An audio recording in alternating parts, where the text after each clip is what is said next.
অরিত্র অরিত্রিয়ান মোমে আপনাদের সবাইকে স্বাগত জানিয়ে বিকেলে ব্লগটা শুরু করছি। এই যে গুড ইভিনিং বলো। আরে সোনাবু, সোনাবু, ও সোনাবু, ওঠো। কখন উঠবে? এটা এটা এটা এই কাণ্ডটা কে করলো? এই কাণ্ডটা কি গরম পড়েছে আর কি বেড কভার ছেঁড়া চলছে, আমি বলতে পারবো না। মানে প্রতিদিন বেড কভার ধুয়ে যখন বিছিয়ে দিই, দুদিন পরে দেখি একটা করে ফুটো হয়ে গেছে, আর তাতেই আঙুল ঢুকিয়ে বেড কভারের দফা রফা শেষ। আমি ভাবছি যে কয়েকদিন আগে ভাবছিলাম এতগুলো বেডশিট জমা হয়েছে, আবার এখন ভাবছি এতগুলো ছেঁড়া জমা হয়েছে যে কি করব খুঁজে পাচ্ছি না। সোনাবু ওয়াটারমেলন খাবে নাকি? আর আজকে হচ্ছে শনিবার, শনিবার আর আজকে থেকে সোনাবুর কটিমার এক্সাম আজকে শেষ হয়নি, কিন্তু ছুটি পড়ে গেছে। কবে খুলবে তাও জানি না। আর কি গরম পড়েছে, গরমে সবার হাঁক পাক অবস্থা, তাই তো। আর এখন এই জন্য খুব ওয়াটারমেলন প্রতিদিনই খাওয়া হচ্ছে। কি কটিমা, তরমুজ খাবে নাকি? হ্যাঁ, খাবে না? চলো একটু তরমুজটা কাটি। কটিমা আসো, কটিমা দেখবে আসো এটা কিরকম কালার বেরায়। এইয়া just looking like a wow, wow, wow. দেখি ওয়া। হ্যাঁ, হাত দাও না, হাত দাও না, হাত ধুয়ে নাও। হ্যাঁ, সোনাবুর আবার সর্দি কাশি লেগেছে।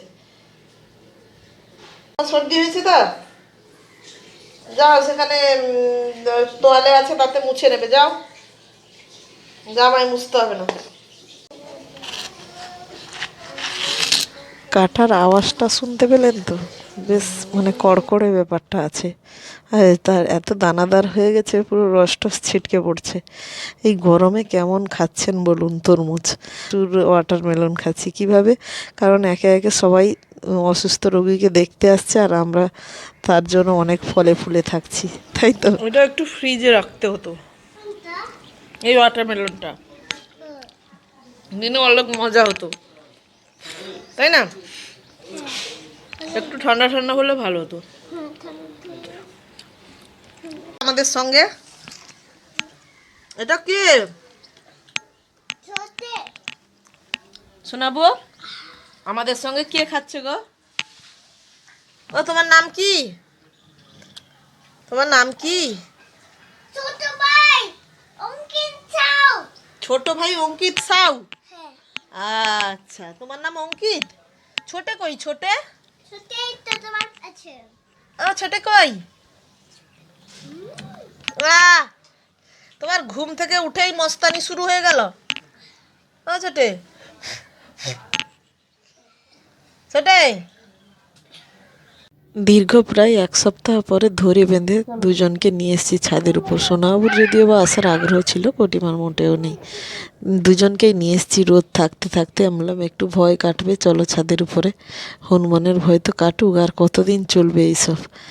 আর এই যে তাদের সব টেডিগুলো আজকে কেচে দুপুর সকালবেলা শুকিয়ে দিয়ে গেছিলাম। এখন আমি বললাম ওইগুলোই আনতে যাব, চলো। এই সুতোতে তাদের নিয়ে এসেছি যে তোমাদের টেডি হনুমান নিয়ে নেবে, চলো আগে তুলে নিয়ে আসি। এইগুলো করতে করতে ওই যে টেডি নিতে এসেছি, নিয়ে এসে ওদেরকে একটু খেলালাম সঙ্গে। সোনাবুর আবার ভয় ডর নেই, ও ছুটছে দিব্যি। আবার আমি যতই তাদের বলি না কেন, তবু বাচ্চা নিয়ে এসেছি তো, আমার তো মনের ভিতরে একটু খুতুর খুতুর করছে। তাই আমার হাতে আমি আবার একটা লাঠি নিয়ে থাকলাম। আমার শ্বশুরমশাই একটা লাঠি রেখে দিয়েছে এইখানে, বলে কি যে যখনই তোমরা বাইরে যাবে এই লাঠিটা নিয়ে হাতে থাকবে। কিন্তু যখন মা বিপদ আসে তখন মানুষের হাতে কোনো লাঠি কিছুই থাকে না। যখন মা লাঠি থাকে হাতে তখন কোনো বিপদই আসে না, যখন না থাকে কখন কী হবে তার নাই ঠিক। কি বলেন? এই যে কটিমা আবার লাঠিটা ছাড়ছে না, সেই নিজেই হাতে রেখেছে। একটুখানি ছিলাম, তারপরে যা মেয়ে কান্নাকাটি শুরু করলো। আর সোনাবু ওই দূরে একটা গাড়ি দেখতে পেয়েছে, ওই খালি গাড়িটাই ঝুঁকে ঝুঁকে ছাদের উপর থেকে বারবার দেখছে। আমি বললাম চলো তোমাকে গাড়ির কাছ থেকে একটু ঘুরিয়ে আনি। সে গাড়ির কাছে আসতে হলে শর্টকাট রাস্তা আছে, কিন্তু সেটাতে এত ঘাসে ভর্তি হয়ে গেছে, তাই বাচ্চা নিয়ে আসলাম না, সেই মন্দিরের সামনে দিয়ে একটু গাড়ির কাছে নিয়ে আসলাম। এটা কাদের ঘরে কী গাড়ি জানি না, কিন্তু রাস্তায় দাঁড়িয়েছে। তাই ও সোনাবুর আবার গাড়ির প্রতি ভীষণ ন্যাক আছে, তাই তাকে ওই গাড়িটা দেখাতে নিয়ে এসেছি। আর ও শুধু ঘুরে ফিরে সেই গাড়িটাকেই তাকাচ্ছে। কার ঘরে গাড়ি জানি না, রাস্তায় দাঁড়িয়েছিল।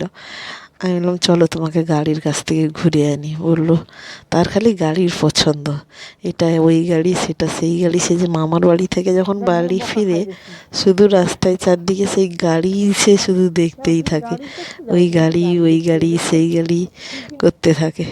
আর এটা ছিল পরের দিন সকালবেলা, স্কুল ছিল। স্কুল থেকে ফেরার পথে দুজনে যা গরম পড়েছে, তাই দুজনকেই চুল কাটিয়ে বাড়ি ফিরছিলাম। আর সেইখানেই একটু ভিডিও করা ছিল, সেটাই।